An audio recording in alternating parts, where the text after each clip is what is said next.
Si je vous dis qu'à Harvard, pour les entrepreneurs, le cours, après le cours d'économie et d'informatique, a le plus de succès, c'est un cours sur la pensée chinoise. Personne ne me croira, et vous aurez tort, car l'auteur de ce livre La Voie est professeur à Harvard et fait un cours sur la pensée chinoise qui est le cours qui a le plus de succès et dont les étudiants disent que c'est le cours qui a changé le plus profondément leur vie. Pourquoi ? Parce que nous croyons qu'une décision se prend, par exemple, si nous avons bien réfléchi à la situation et que nous prenons une décision rationnelle.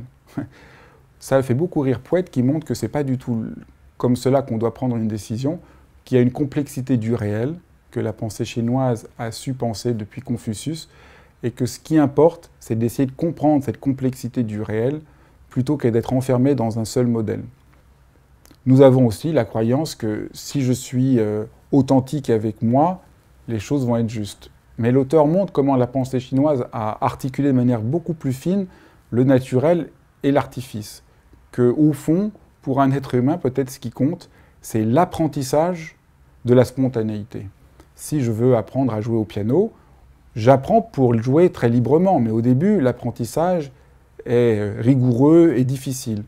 Et cet exemple permet de sortir de la dualité « je suis naturel » où je me force à faire quelque chose.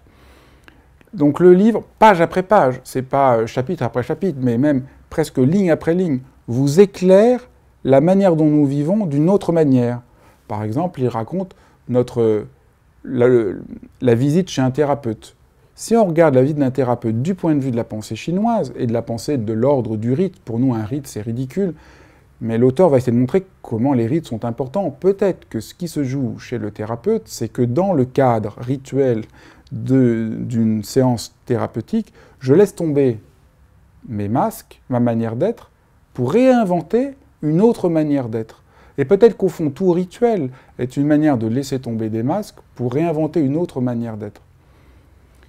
Et je crois que c'est ça la force du livre, c'est, si vous le lisez, vous ne verrez plus jamais les choses de la même manière. Ça va vous ouvrir l'esprit, votre manière d'agir, de manière extrêmement concrète, parce que ce n'est pas du tout par hasard qu'il fait son cours à Harvard pour des futurs dirigeants d'entreprise. C'est que c'est vraiment un livre qui transforme notre manière de voir, de penser, de nous représenter la vie, de voir ce qui fait une décision. Donc c'est pour ça que ce livre est un des livres qui m'a le plus enthousiasmé de ceux que j'ai lus ces dernières années.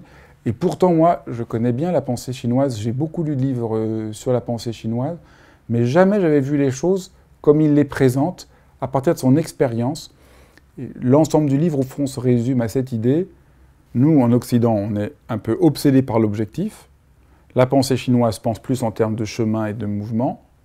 Et en réalité, va montrer l'auteur, par rapport à la situation aujourd'hui du monde actuel, c'est beaucoup plus efficace de penser en termes de chemin, d'adaptation, de flexibilité, de rythme, que de penser en termes d'objectif. Et ce qui est vraiment génial, c'est qu'il nous fait prendre compte de l'absurdité de notre manière d'être obsédé par l'objectif. Ça nous empêche de voir la situation, d'être créatif, de nous adapter.